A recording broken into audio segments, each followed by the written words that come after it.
Any contest between India and Pakistan has its viewers on the edge. And our cover story tonight is about one such contest. India and Pakistan, along with 8 other countries, participating in a joint military drill in Russia. It's going on as we speak. But no, the contest I was referring to was not a military one. It was on the volleyball field. You heard that right. India and Pakistan had their troops indulging in a game of volleyball on the sidelines of the Shanghai Cooperation Organization Peace Mission exercise. This match was an inter-contingent clash, part of an 8-team tournament. India and Pakistan faced each other in the final clash, and India comfortably beat its arch-rivals. India's 5 Rajput regiment emerged as the winners after beating Pakistan in 3 straight sets. Pakistan को देख के ज्यादा जोश आता है और हमारी team को भी ज्यादा जोश आता है जब पाकिस्तान के साथ गेम होता है। गेम में एग्रेशन होना बहुत जरूरी है। अगर प्लेयर के अंदर एग्रेशन है तो अपना 100% देगा ही देगा ग्राउंड में। Well, both teams were being cheered on not only by the rest of their regiments, but also by members and soldiers of the other armies. And the cheerleading was almost as interesting and significant as the game itself. We'll tell you how. The cheerleading pattern holds the clues on how the chips will fall in the event of a conflict between India and Pakistan. Look at the pictures closely, the pictures on your screens, and you will see that the Chinese were in the Pakistan corner and Russia was in India's. Chinese troops were seen cheering the Pakistani troops. And once the match was over, Russian soldiers were seen celebrating with the Indian team.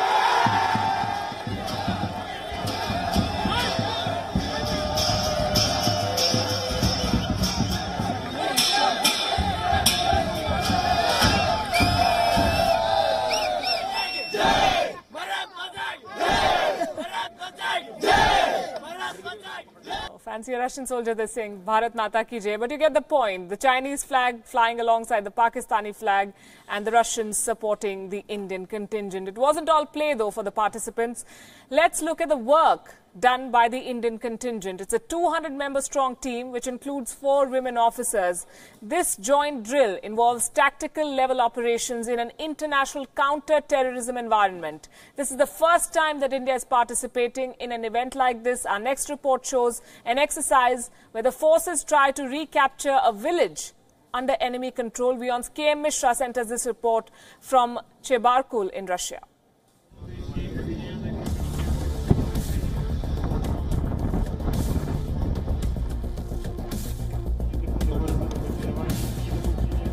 Chebarkul town in Russia.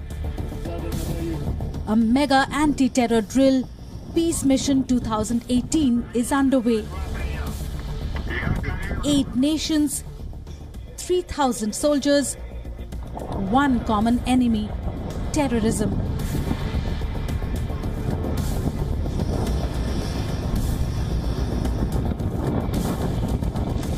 This is a test situation. Terrorists have captured a small village. Their armored vehicles can be seen roaming around freely. The friendly forces comprising the SCO countries begin the assault by carrying out a recce of the area. Often called the first wave of attack, this move is to ascertain a vantage point.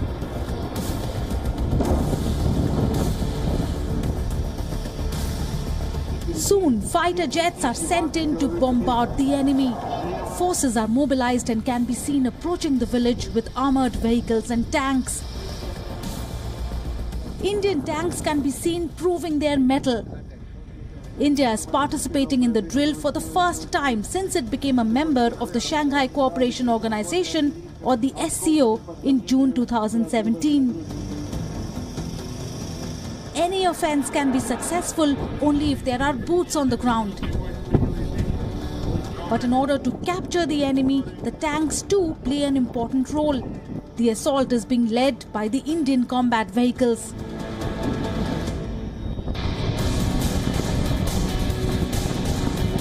With an intense fighting underway, attack helicopters can be seen hovering over the target and providing cover when needed. But the village is still under the control of the enemy. Village is surrounded by attack helicopters and armored vehicles. Now this is time for final assault on the village to clear it from the enemy. The enemy forces have been pulverized, but they haven't surrendered yet. The terrorists have managed to find an escape route through the nearby forests. As a result, armored vehicles have been stationed and all routes closed. It's at this crucial juncture that India and Pakistan join arms. Troops from India and Pakistan have jointly been positioned. Both the countries are working together for the first time in a multi-nation war game under the umbrella of the SCO. This phase of the drill is called the mop-up exercise, where the forces have regained control of the village. In the meantime, attack helicopters maintain constant vigil, and above them are the recce aircraft keeping an eye on the site. Bureau Report, WION. Well, this too would appear scandalous to most. What if you found out that your partner, your spouse or a family member was spying on you, reading all your messages, tracking your whereabouts, whatever is happening in your life, your mails? It does sound creepy, but it's happening with a lot of people, and it happens very easily, we understand, with the help of spy apps which are readily available. Our next report has more.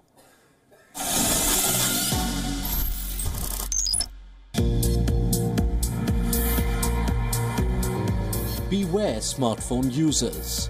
Someone could secretly be spying on you. A friend, an employer, or even a suspicious partner. Believe it or not, plenty such apps are available online, and they make spying easier than ever before. Are you wondering how? Well, these are not traditional spy apps. These are like normal child tracking apps, the apps that you use to track your mobile phone. This can be apps that you use to, say, sync your SMS across devices. These apps can also be used for malicious purposes. You can also install those apps on your spouse's phone or your partner's phone and then do the same features to spy on your partner. So even though these apps are not overtly designed to spy, they do double up as snooping apps. That's scary, and thus arises the need of being careful of apps which disguise as something else. But note that there are apps that are designed with a clear purpose to spy. In addition to this, of course, there are spy apps like mSpy and FlexiSpy or SpyHuman, which are built to spy on someone, like employee or your children. Now we come to the most important question. Just how dangerous are these apps? They can do everything. They can track your SMS, they can track your location, they can track your every activity on the phone.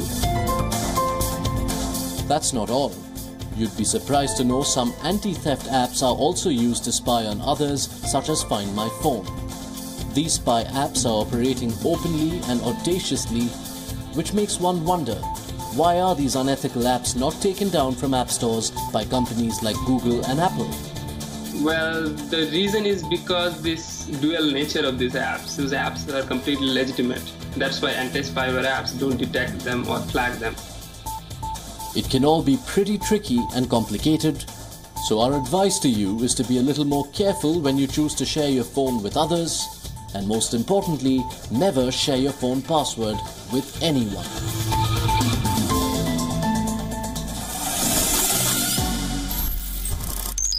Here's something that you can share, though, a good drink, and this is great news for champagne and wine lovers. It'll cheer them up. 2018 is seeing a bumper harvest of grapes in Champagne in France. Winemakers there believe that it's going to be one of the best years in a decade, and they are thanking climate change for it. Here's what's brewing. In the hilly region of Champagne in eastern France, wine growers are bringing in grapes early this year for a harvest they expect to be one of the best in a decade. The harvest began 2 weeks ahead of schedule at the end of August instead of the usual September. That's largely because weather conditions have been ideal. A rainy winter followed by a summer heat wave. The result? A bumper crop that promises high quality bubbly. My smile speaks for itself. We are very happy of what we are witnessing in 2018 in terms of earliness and quality of harvest. We have never experienced this before in the Champagne region in terms of quantity and quality. This will enable us to put into the cellars some amazing wines which will be on the market 3 years later. Champagne wines are expected to see a sharp rise in production in 2018, up 56% from last year to 3.5 million hectolitres, after several years of disappointing grape yield due to poor weather. While most champagne wine growers are celebrating an exceptional harvest, others see the beginning of long-term change in the region. If we want to keep the spirit and finesse of champagne wines, we need to set the date of harvest earlier in such a way that we do not have an excessive concentration. What is exceptional this year is that we are not yet used to setting harvest dates in August. But with climate change, we will have to be prepared to regularly harvest in August. The trend has already emerged over the last decade, with 3 harvests starting in August rather than September. More than 15,000 champagne wine growers will likely harvest between 13,000 and 16,000 kgs of grapes per hectare. And that leaves a comfortable margin for producers to use only the best grapes to put into cellar amazing wines which will be on the market in 3 years. Bureau Report, WION. He was India's flag bearer at the opening ceremony. He came here to win the gold. He's obliterated the competition. Neeraj, many congratulations. एक जो perfect performance होता है, ये शायद आज वो था. जी बिल्कुल, एक नेशनल रिकॉर्ड के साथ गोल्ड जीता है, तो काफी अच्छा लगा है. और एक परफेक्ट तो नहीं बोलते क्योंकि कहीं थ्रो थी काफी ऊपर जा रही थी, आज एक पॉइंट पे नहीं लग पाई. अगर पॉइंट पे लगती तो शायद और अच्छा कवर हो सकती थी थ्रो. आपने जब से कॉमनवेल्थ जीता लगातार अच्छा एक परफॉर्मेंस रहा है. दोहा में मई में आपका एक नेशनल रिकॉर्ड आपने लगाया था, बट यहाँ पे जिस तरह आपने शुरुआत की 83 देन 80 88 एंड ऑल, ये एक सस्टेन्ड ट्रेनिंग प्रोग्राम का रिजल्ट है. बट आपने यही ट्राई किया था कि यहाँ पीक करना है. जी बिल्कुल, काफी बीच में कंपटीशन खेल रहा मैं, लेकिन उनका कोई इतना मेन टारगेट नहीं था. जैसे थोड़ा हार्ड ट्रेनिंग के साथ मैं वो खेल रहा, लेकिन इसके लिए मैं पूरा इसके लिए प्रिपेयर हो रहा था और यही मेन था. तो यहाँ पे ही अच्छा कर पाया हूँ, काफी खुशी है इस बात की. जब वो 88 वाला थ्रो के बारे में मुझे बताइए, किस तरह आपने वो कितना स्पेशल था और कैसे आपने एग्जीक्यूट किया? जी बिल्कुल, काफी उसमें जो लगता है अंदर से कि पूरे बॉडी के पावर उस जैवलिन पे लगा. बस वो उसका जो हाइट है वो काफी ऊंचा चला गया था, तो मैं देख नहीं पाया कि कहाँ पे जैवलिन. जब वो लैंड हुआ तो उसके बाद मुझे पता लगा, और मैं सोच रहा था कि एशिया रिकॉर्ड तक ये होगा, मतलब 89-15 एशियन गेम्स रिकॉर्ड है, उससे ऊपर होगा. लेकिन वो थोड़ा सा हाइट ज़्यादा थी, उसकी वजह थोड़ा रह गया. पर काफ़ी खुशी है परफॉर्मेंस से. एशियन गेम्स में बहुत सारे गोल्ड मेडल इंडिया के आए हैं, लेकिन आपने एक अलग रिकॉर्ड भी किया है. मिल्खा सिंह साहब के पास 1958 में उन्होंने कॉमनवेल्थ और एशियन साथ जीता था, आपने किया है. These are tough shoes to fill, you know, big boots to fill. And now इस जीत के बाद target once and all world championship and Olympics. जी बिल्कुल, इसके बाद क्योंकि कॉमनवेल्थ का गोल्ड हो गया है, एशियन गेम्स का गोल्ड हो गया है और एशियन चैंपियनशिप में गोल्ड है, और अगले साल वर्ल्ड चैंपियनशिप और ओलंपिक्स, यही 2 हैं और इनमें मैं पूरा कोशिश करूंगा, जी जान लगा दूंगा. आज बहुत बढ़िया परफॉर्मेंस रहा, बहुत बहुत बधाई. Thank you.